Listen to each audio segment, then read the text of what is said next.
And welcome to today's live stream. It's Saturday. My name is Paul Toby. Thanks for joining me. Glad to see you're all here bright and early. It's good to see that in the chat area. I'll say hi to a few of you in just a second. Today, we're going to be talking about the 7 habits of jazz musicians who've mastered ballads. And I think you're going to be surprised by some of these. We're going to go through them in detail. We're going to apply them to the tune God Bless a Child, which I put out a couple of videos this week performing with Billie Holiday. I'm not sure if you had a chance to check that out, but I also decided that it was important to focus on the solo portion, just the piano player by oneself, going through the changes and talking about the 7 habits that we need to have in order to make great ballads. So that's what we're going to do today. Quick sound check. Please let me know that you can hear my voice okay. I would really appreciate that. Just going to play a couple notes on the piano.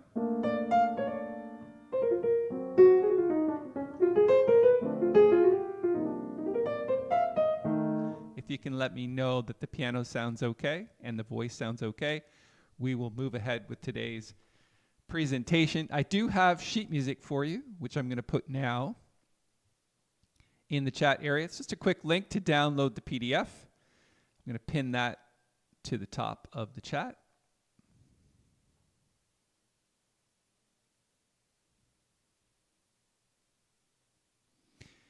And while I wait for, okay, there's the first response. Voice and piano sounds fine and clear. Good to hear it. I'm going to throw the sheet music up on the screen right now. This is the sheet music that we're going to be working on today. It's simply a lead sheet, but I've taken the time to write in, I think, the proper chord symbols. We're going to talk about the areas, maybe to do some reharmonization as well. Let's start off by saying a quick shout out to those of you that are in the chat area, and for those of you that are not, that's where we kind of hang out, and you get the opportunity to talk to the other musicians here on the stream. So Keith, Lawrence, Shell, Dawn, good to see you back from vacation. Friedrich, Rich, Alan, Jerry, good to see you, obviously.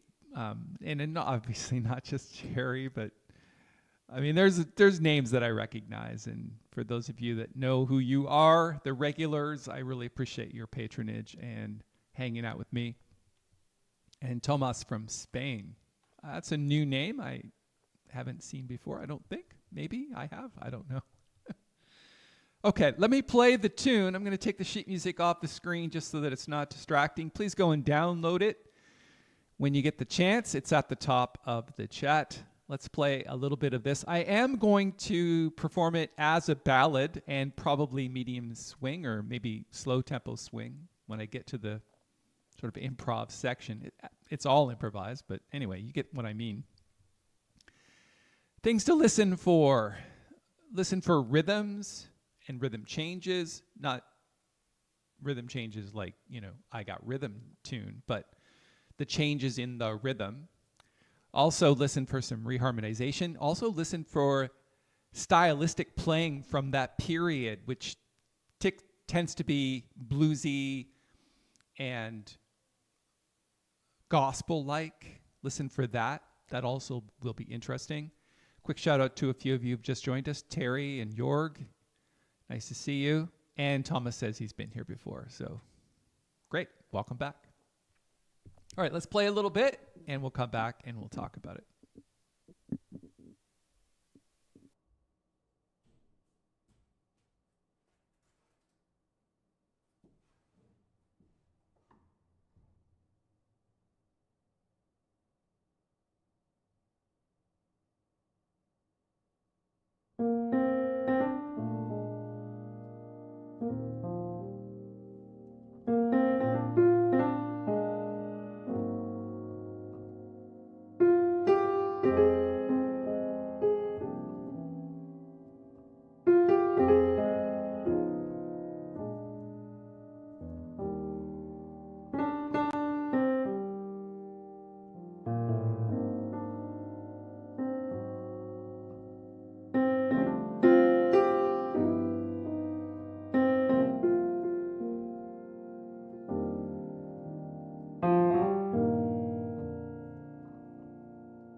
All right, and for the new people that have joined us since the improv started,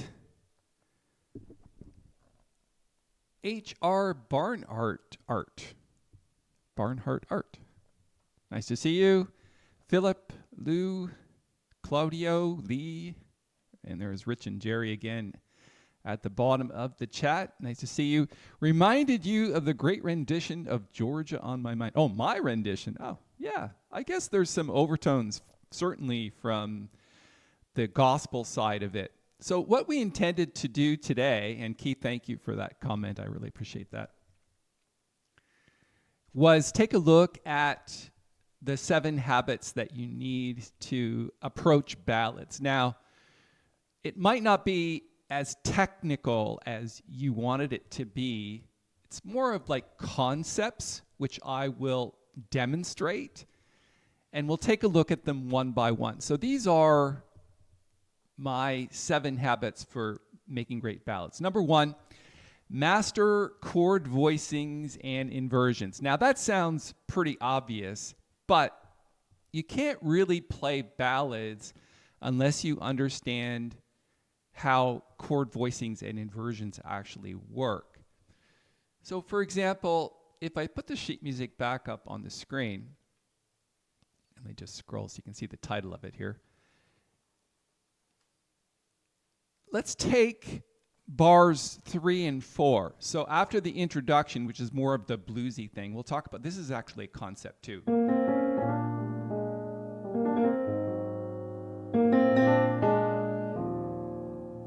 When we get to here, and the reason why I want to focus on this is because if you take a look at F minor 7 to B flat 7, one of the things you can do is prolong the B flat 7 chord by playing inversions of F minor. So for example, if you don't know how to do this,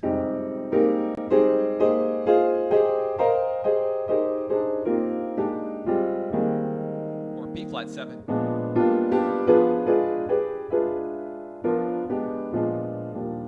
you can never really get a great ballad sound because you're always just stuck playing single chords. So these inversions really help us fill space. So let me give you the example from the beginning.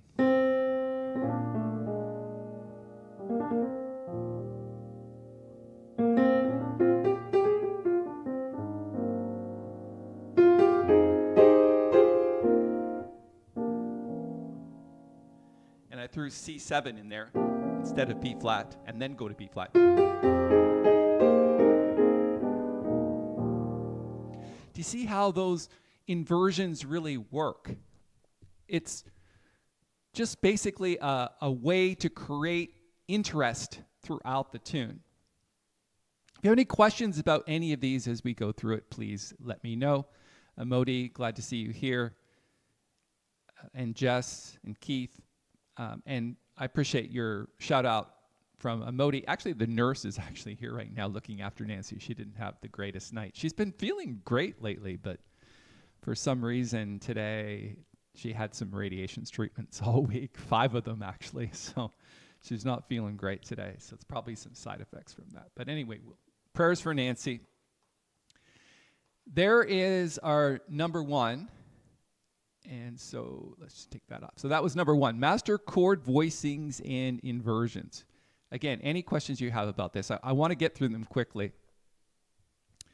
And Modi says, I learned chord inversions while listening to the intro to Misty. Yeah, that's probably a good place to put it, which is where I probably did put it. Number 2, use legato pedaling for seamless connections. Now, this might seem obvious to those of you that have been playing the piano for a long time, but legato pedaling doesn't necessarily mean leaving the pedal down. It means holding the pedal throughout chord inversions that are the same, and then switching, just bringing it up ever so fast. It's like this. The pedal comes up just ever so slight, right? Right? If you play that without a pedal, it sounds like this. See the difference. So the pedal really helps you with chord inversions. And what I'm doing is, so it doesn't get too muddy, I'm actually lifting the pedal slightly for each of them. So if I left the pedal down, it would sound like this, which is an okay sound, but I think it's better if you lift the pedal slightly between each.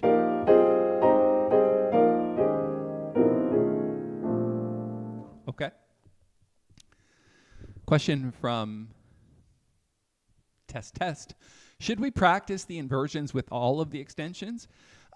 It depends. You don't necessarily need to do that, because as long as you hit some of the extensions with each of the inversions, you're good to go. For example, I'm playing in this inversion the 9th and the 11th of F minor, but not always. So for example, there's one where the 11th is in the left hand, so it's fourths and then thirds on top.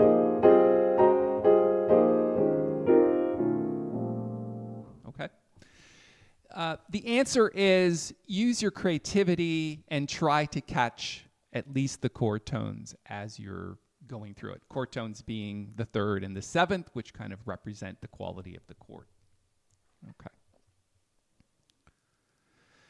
So then we talked about using legato pedaling for seamless connections. I think that's pretty obvious for most of you. I just wanted to make that point because the pedal is super important when playing ballads. It's the way to create this sort of like legato constant connection so that it makes it, and I think the word seamless is great, which is why I came up with it. Anyway. Amodi says, when I first started playing, the pedal was my friend, but here of late, I'm using it more judiciously. Yeah, judiciously is a great word. Thank you, Amodi. All right, let's go on to number 3. I want to get through these as quick as I can because there's 7 of them, and some are going to take a little bit longer to explain. So number 3, incorporate chord extensions and alterations. So this kind of plays into the concept of inversions, but it's more simple than that. In other words, really think about the extensions and alterations that you're playing. So let's go back to the sheet music and I'll demonstrate what I mean by this. So you can see in the sheet music that there are no real extensions other than bar 10, where you've got a G7 flat 9, which I think is fairly obvious in that context. But you really have to add extensions as you go through it. So let's talk about that. Nothing here. If you're going to go to E flat here instead of A flat, that's good. It's an E flat 6 chord. And then when we get to the F minor 7th, you've got the 3rd in the melody, so then it becomes harder to add extensions. But if you bury a 9th in here, like this, and then when you get to the B flat, you're going to go from B sus to B7 flat 9, like that. Or if you go to C, go to C7 or sus to flat. Make sense?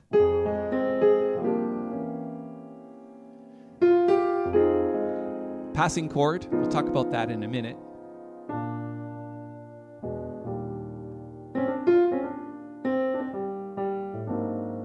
So here's an A flat 7 chord where the melody note is a sharp 11. So that's already implied. So you got A flat 7 sharp 11. And then our 3, 6, 2, 5s.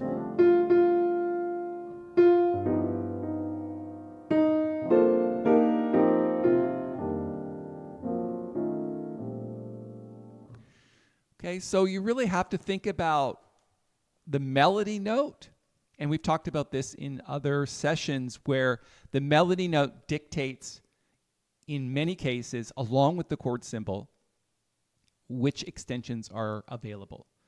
So for example, if you've got a 3rd in the melody, it's never a good idea to use like a sharp 9 chord because you get flat 9s throughout, things like this, right? So it's always a combination of the chord symbol plus the melody. Now, of course, in the solo section or the improv section where you're not playing melody, anything goes at that point. But it's important to, again, incorporate whatever chords extensions and alterations meaning flat 9s, sharp 9s, flat 13s, sharp 5s, things like that. Okay, chord extensions are not just 9, 11, 13, they're also the alterations of those things. So it's important, like I said, match the melody with the chord symbol and use your chord extensions as much as you can to make better music.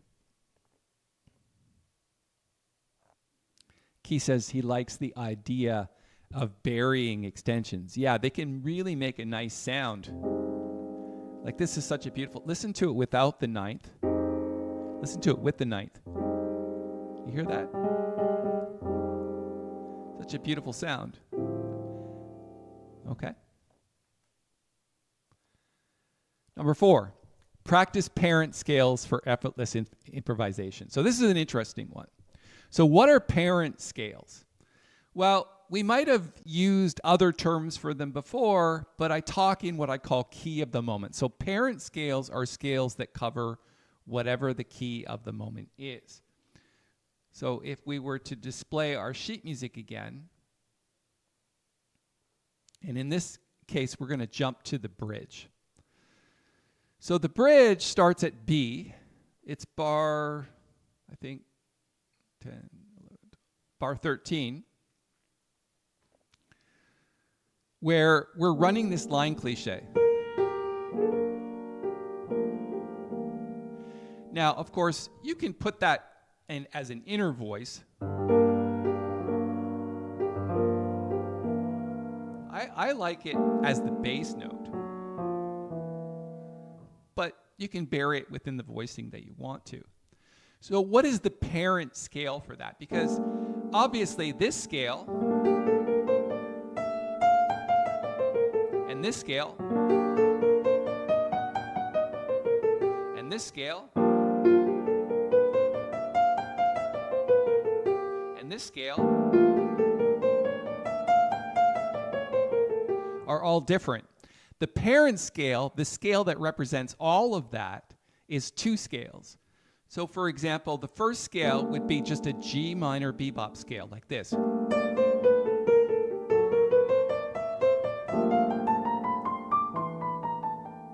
So the passing note being the natural 3.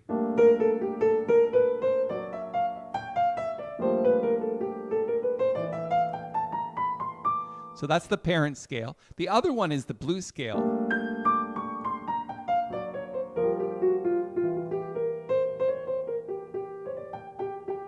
Okay.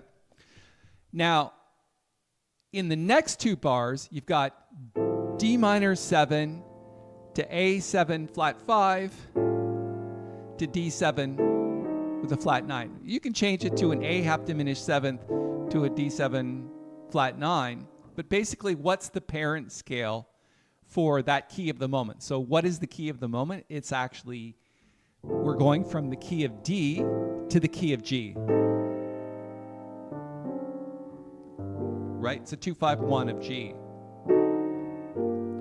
So the first scale, the parent scale, is just D minor. But when you get to the A7 flat 5 over D7, that's a G minor.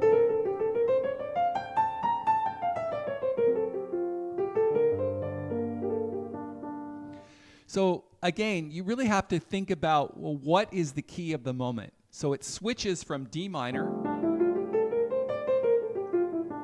to G7 to G minor. And of course, you can use the bebop scales, you can use the blues scales, whatever, but you can group chords together in whatever key of the moment. Typically, 2 5s represent the key of the moment that they're leading to. So A half diminished 7th to D7 leads to G minor. The key of the moment is G minor. Play any scale from G minor, and it'll probably work. So that's kind of how to make your improvisations flow a little bit more, because it's too hard to think about all the different options that there are for all of these different chords. Now, of course, it's a good idea to actually play the chord.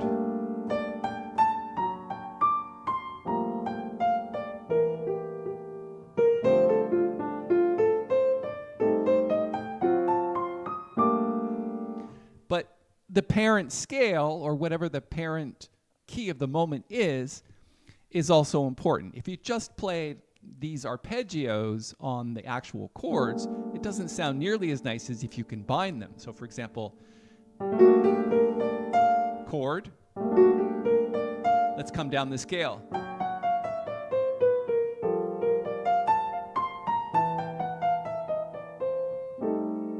And then we're going to D minor.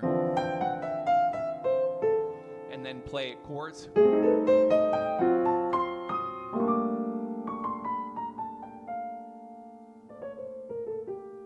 Okay.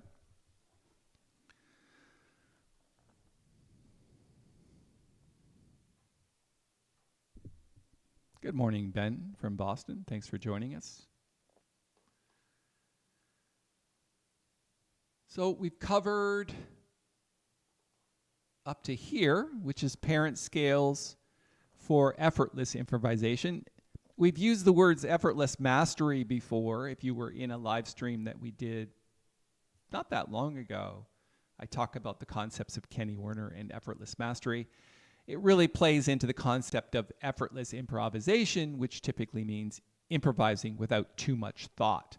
So practicing the parent scales over the chord changes is a good way to make things eventually effortless. Let's move on to number 5 in our 7 habits of musicians or jazz musicians who've mastered ballads. Number 5 is employ passing chords and reharmonization. So passing chords, and a perfect example of this I've already showed you. Let's go back to the top of the tune, where we're going to focus on this bar right here, where it goes from F minor 7 to B flat 9. So the perfect passing chord, by the way, is a passing chord that is different than the chord that comes after it. So for example, if we're heading to the destination chord of B flat 9, you want to make the chord before that a different chord. Doesn't matter what chord it is as long as it's different. You can use an inversion, but that's not the concept we're talking about. We're talking about passing chords. And passing chords tend to be either dominant 7th related. For example, instead of B flat 9, it would be 5 notes up from that, so F7.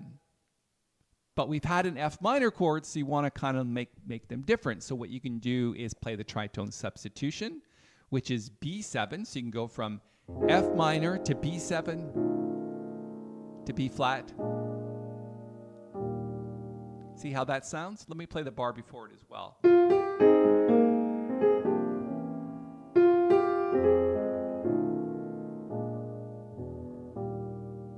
Little passing chord there, by the way, E to E flat.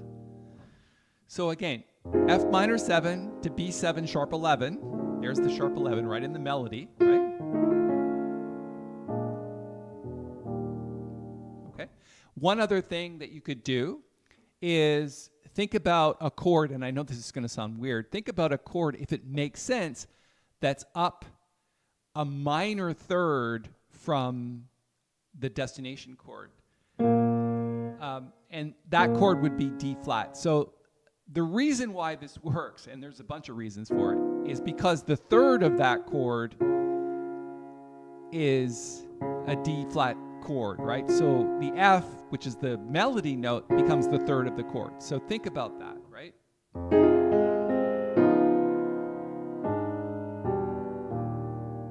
One more time.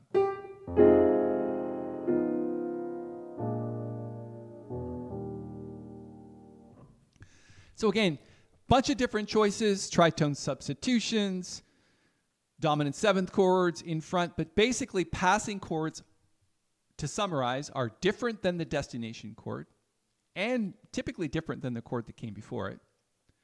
Choices can be dominant sevens, tritone substitutions of dominant sevens, or any chord that matches the melody note, for example, in this case, a minor third above the destination chord.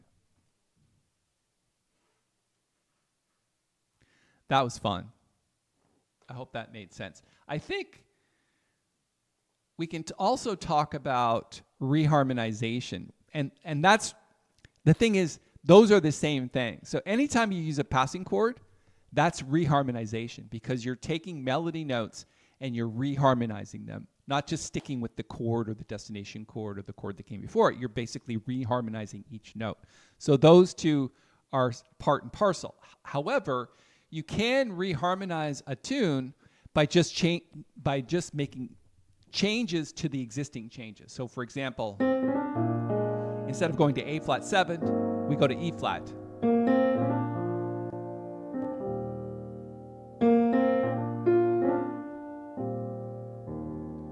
And then instead of going to B flat on the F minor 7 to B flat, we're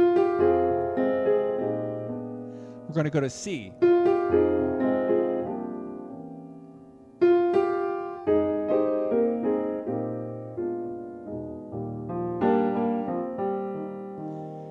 And then do A flat 7 over E flat, which is actually a reharmonization.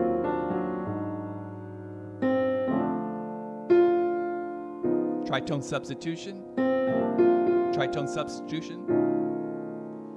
and then getting to bar 9, I put this chord in here. This is a reharmonization, gives it blues sound, right? Go from 1 to 4, and then a 3, 6, 2, 5. All of those 3, 6, 2, 5s, those were put in by me as reharmonization. So you can see it's not just about passing chords, it's actually reharmonizing the chords that are already existing and throwing in chords that just kind of spice up the sound a little bit. That's kind of what you're looking for. Modi says minor third up. Yeah, I mean, you got to understand, Modi, that's an advanced concept. Give it a try. I mean, there's all of these different things. I'm not going to go, obviously, through the list of things, but anything that works with the melody that sounds good is a reharmonization. Number 6, develop expressive phrasing and dynamics. You'll notice that in my playing, especially when I did the intro performance, there's a lot of differences in the way that I phrase, in the way that I use dynamics in terms of how hard I hit the keys, how softly I play, phrasing that can actually get softer as you go up the piano. I know that is kind of counterintuitive, but let's just do that for a second. If you're running a phrase at the bridge, it typically sounds louder going up the scale. So what you want to do sometimes is make it softer the higher you get.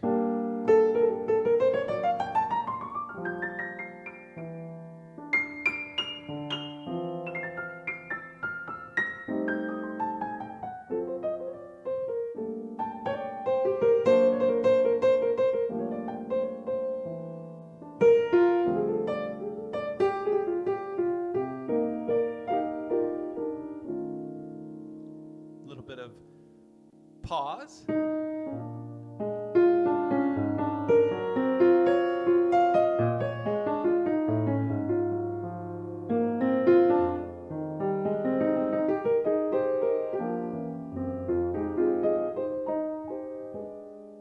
Get really soft at the end of the phrase.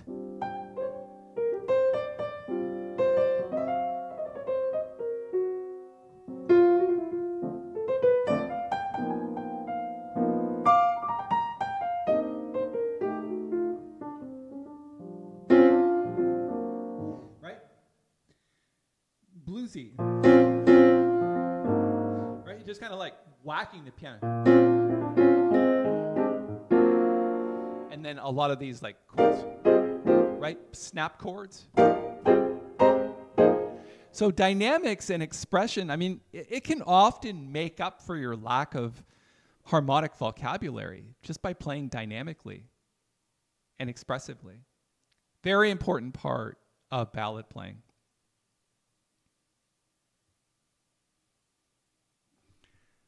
PJ, our transcriber, who, by the way, has finished the transcription of Beethoven's Fifth, which is Beethoven's Fifth Symphony played as a jazz tune.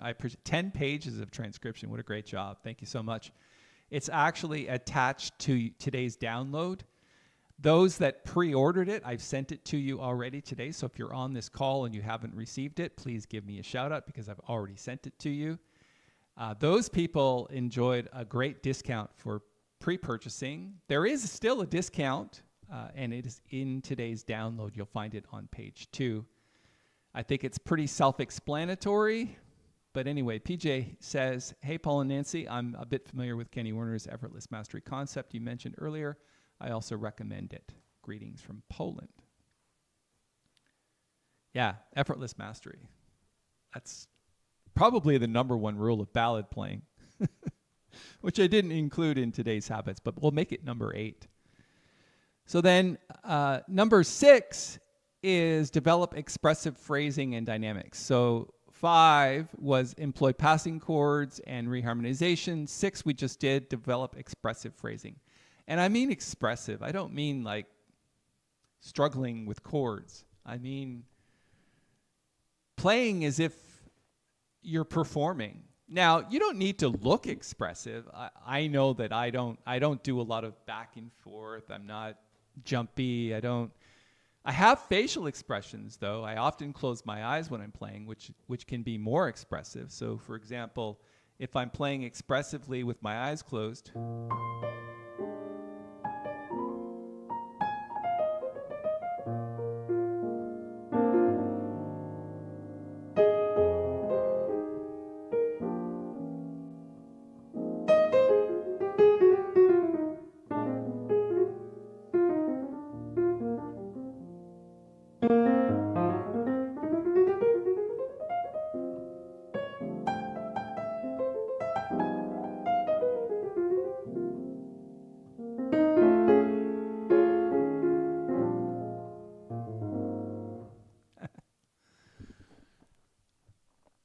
I think it's important to be expressive when you play and put a lot of thought and energy and feeling into what you do. Definitely makes for better recordings, better performances. Yeah. It's probably the hardest concept with the easiest way to go about it. Hardest meaning we struggle so much with harmonic complication and inversions and scales and things like that we forget that it's actually music. And so the simplest concept, being expressive, tends to be one of the hardest because it comes last. Make it first. Develop expressive phrasing and dynamics your first thought instead of your last thought. Yeah. And finally, let's get to number 7. Before we get to number 7, I just wanted to give a quick shout out to those of you that have been participating in today's chat. I love it when you share and when you ask questions, so thank you for doing that. And our number 7 is build inner voice movement and counter melodies. So this is the most fun one, and probably next to expressive phrasing and dynamics, it's probably the hardest one. Inner voicing basically means notes that move wherever in the voicing of the moment to kind of change the quality of the chord and do a bit of voice leading. So, for example, let's talk about it right from the very first bar. So the reason why I wrote B flat major 7 to B flat 7 is because there's actually inner voice movement in that. Listen to this. That's an inner voice movement, right? It just, the melody stays the same,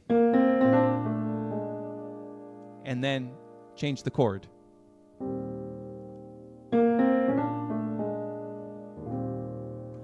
And then F minor 7. And then we did C7 sus. And then we moved the 9th to the flat 9, we move the 4th to the 3rd. That's inner voice movement. That's what gives your playing that extra element of great harmonic sound, because it bends the ear.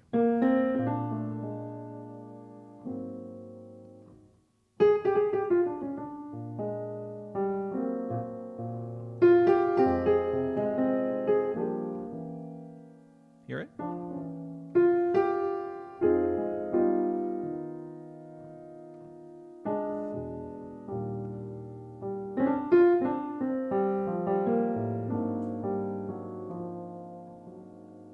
Right?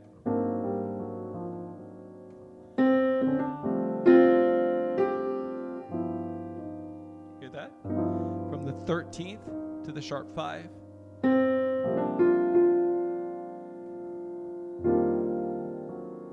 From the G minor over F7, change one note to go to F7 flat 9.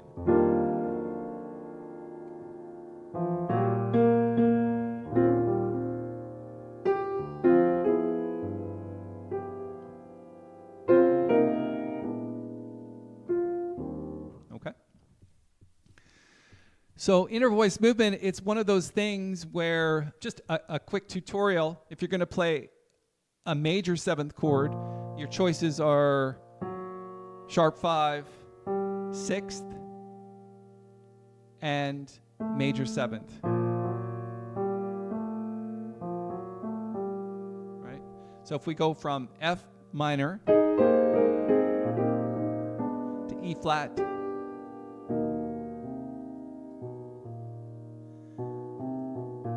so you're talking about E flat, the 5th, flat 13, 13. Okay?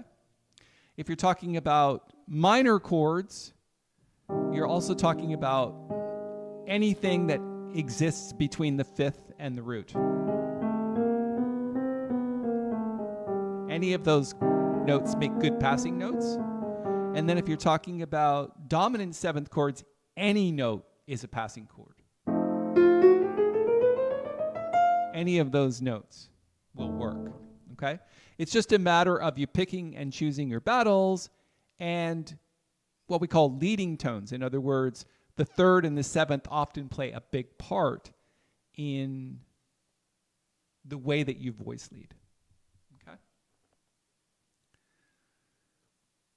Let's pick another example. Let's go to the bridge, where you've got, starting at B. This is actually inner voice movement. When the voice falls like that, it's also a line cliche, but it's literally inner voice movement. Then we get to D minor. No voice leading there, except you can use chords. To A7. And then voice leading. Okay, so inner voice is there. You can go maybe from here.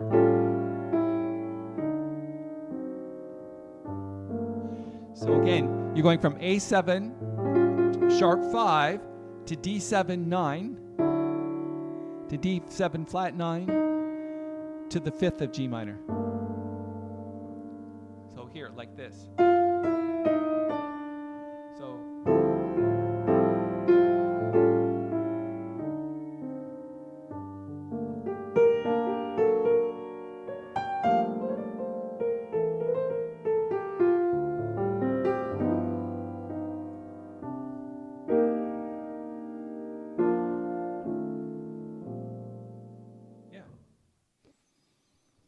Makes sense, right?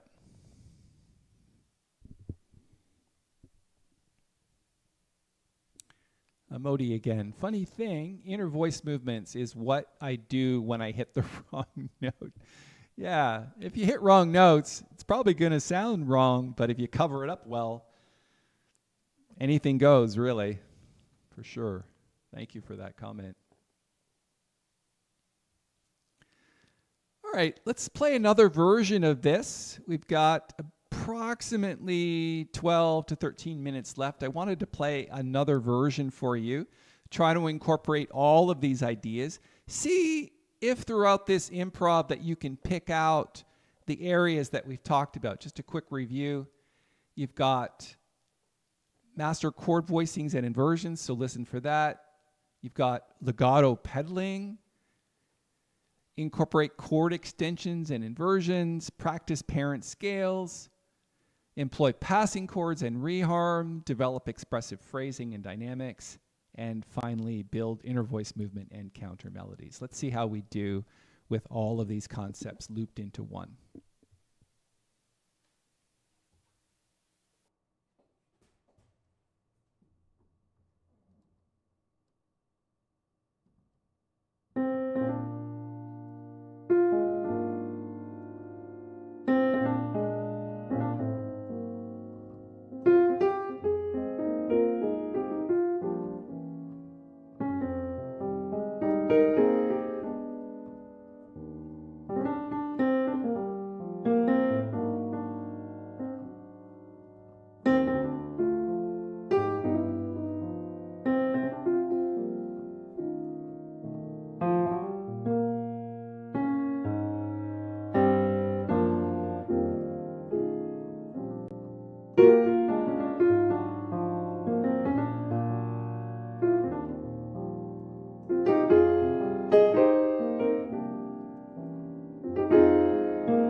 Yeah, just a short version, just to kind of, and I was actually thinking about the concepts, the 7 habits as I'm going through it, and was like, okay, let's throw this one in here. I hope you heard some of the ideas that we talked about today, but that's how ballads are played. Now, of course, was that a ballad? It was sort of ballad swing. So it is a good idea, I think, in ballads to kind of play what's called halftime swing, which basically means that the bass is playing half notes in each bar, and you're playing 8th note swing over top of that. So it is, I think, part of the ballad mastery is sort of that swing rhythms.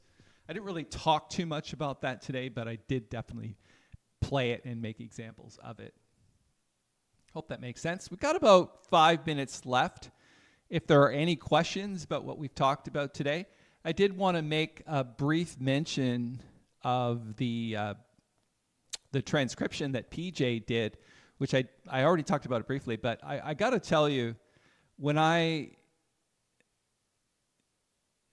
talk to PJ about the transcription and he says, you know, I give him a deadline. It's like, okay, you've got a week to get this thing back. And he gets it back to me within that time frame. It's pretty impressive, actually. And I think for any of you that are looking for a transcriber, if you're thinking, I've got a big band arrangement that I need written out for my ensemble, or I've got a small ensemble and I like this band arrangement, piano, bass, drums, guitar, saxophone, trumpet, whatever the instrumentation, doesn't really matter. Piano solo, guitar solo, whatever. Classical music, jazz music, doesn't matter. Reach out to me because PJ just had a baby and he's looking for a little bit of extra work. So for those of you that want something transcribed, and it doesn't, obviously, I'm not just talking about my music, I'm talking about anybody's music. So anybody who needs a transcription, just reach out to me and we'll figure out something, because I really want to support PJ and his new baby. And yeah, there you go. So the transcription that he did for Beethoven's Fifth was really quite impressive. So for those of you that have already pre-purchased it, thank you. The rest of you, page 2 of your download today includes details on how to get your hands on that. And you can actually go and listen to it because it was recorded during the session and it's an actual transcription of a live performance. So there you go. Keith says, in addition to ballad swing, you can do tempo groove changes. Yes, you can, like Blood, Sweat, and Tears did of this song. They went from ballad to Latin to straight ahead, then back to ballad. Absolutely, that's a good point. You can absolutely change the style of the tune and pick whatever style you want, from blues to gospel to jazz swing to jazz bossa nova to even like merengue rhythms if you wanted to. It doesn't matter. So yeah, thank you for pointing that out. It's a good point. Amodi says, I'm definitely going to replay this class a few times this week. I'm traveling, so this works out fine. Grasp the concepts that come back and practice them. Yeah, that's really what we're trying to do, is just bring up some concepts, find the time to put in the practice, and one day you'll wake up and you'll be an absolute monster at ballad playing. Yeah. I actually got through the concepts quicker than I thought, which is kind of cool. It leaves us a little bit of time. So while I wait for another question, I'm just going to jam a little bit on this tune because there was a couple of things that I thought were interesting.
I just, when I'm doing stuff like that, I'm thinking,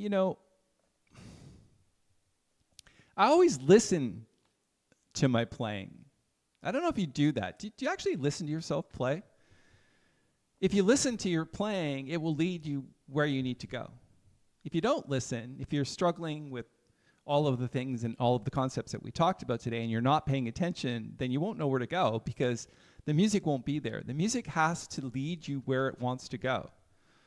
So for example, I could be in the middle of playing lines.